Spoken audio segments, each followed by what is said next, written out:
The NBA boycotts have raised the question of whether we will also see players in the NFL do the same. The Lions had already canceled a practice earlier this week following the shooting of Jacob Blake.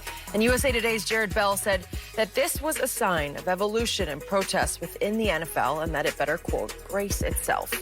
Guys, just so you know, Washington, the Jets, and Colts have currently canceled practices today. So, Shannon, how will this boycott movement impact the NFL, in your opinion? Skip, I'm not really sure, because the one thing that we know that other sports organizations have always been more unified than the NFL. Basketball, Skip, there's a reason why they have guaranteed contracts. There's a reason why they don't have franchise tags. There's a reason why after 4 years they're free agents. Not a fifth-year option, not two franchise tags and a possible transition tag. There's why. You remember baseball, Skip, in '94? They shut down the season. Yeah. We shut it down. So I think those organizations have always been more unified than the NFL, Skip. And so I don't see a scenario. I don't see the NFL players, Skip. Hell, they couldn't get together and come up with CBA. Because guess what they still got? The franchise tag. Yeah. Guess what they still don't have, Skip? Guaranteed contract. And they fairly recently signed off on all another 10 years. Yep. What labor organization signed 10-year deals? Not Skip, not 3 and an option. 10 years.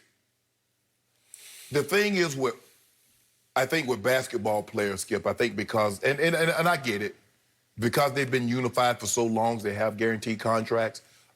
Some of these guys, and some of the NFL players, Skip, if they don't play another game, they got $150, $200 million, so they're good. It's the lesser tier guys that feel the pinch, the sting of not playing an entire season. So, Skip, I think the thing is, if NBA boycott the playoffs and the remainder of the season, and the NFL goes out there and play, does it undermine what the NBA has done? It's really hard to say, Skip, because I've really never thought the NFL would go that far, because only a handful was really to show support for Colin Kaepernick, and even some within his own ranks talk negative about him. Yep. And some of those same ones that talk negative about him heap praise upon him now.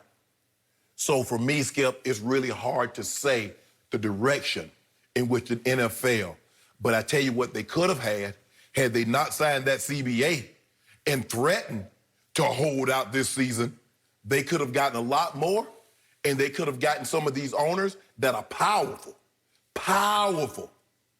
Because they're like, guess what, Jerry? You don't want us to take a knee? We're not going to, guess what? We won't take a knee, but we won't even take a seat in the building. Yep. That would have been a message. It would have been. Help me out. What happened in 1987 to the National Football League? They struck. They struck. Yep. And what did the owners do? Watch this. We got what they called them scabs. They didn't call them scabs. That's what people outside the NFL call them. But they called them replacement players. Replacements. Yes. And guess what, Skip? Fans still showed up. They did. And networks still put it on TV. I still went to the press box every Sunday, and I covered the scabs. They didn't want them called scabs, but I covered the replacement players. Right.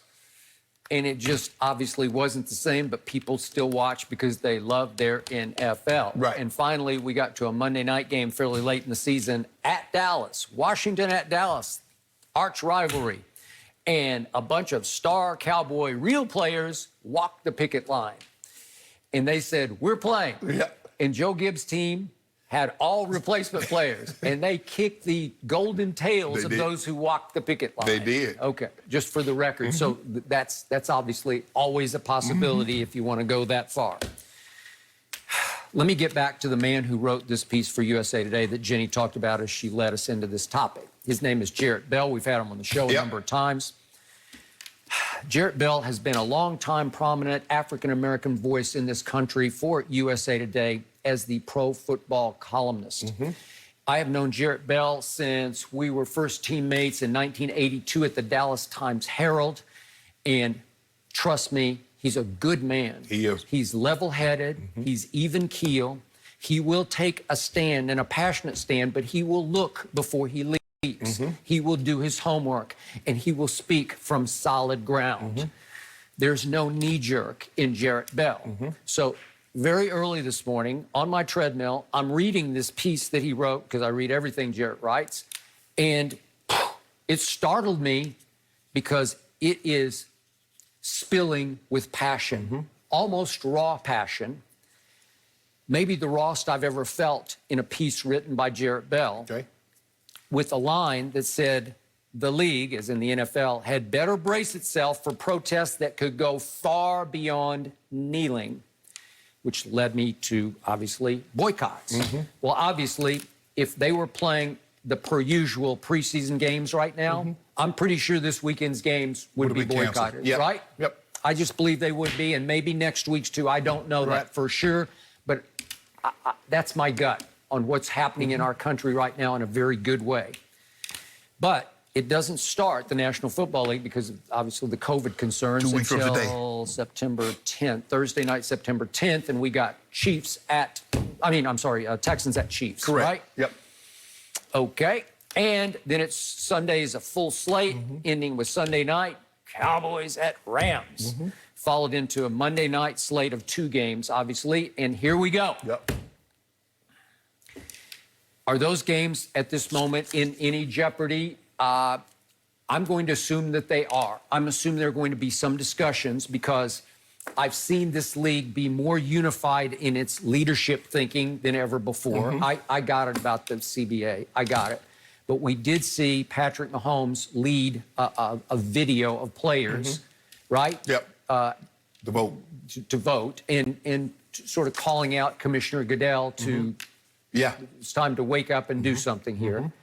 And I loved all that. And I love everything the commissioner of this league has done because he's been open-hearted about this and said all along, I was wrong about Colin Kaepernick, and now my mind is open. Skip, and although people criticize Commissioner Goodell with everything that goes wrong with the league, and I think some of it has to do with his handling of the disciplinary cases, and it seems like it's uneven.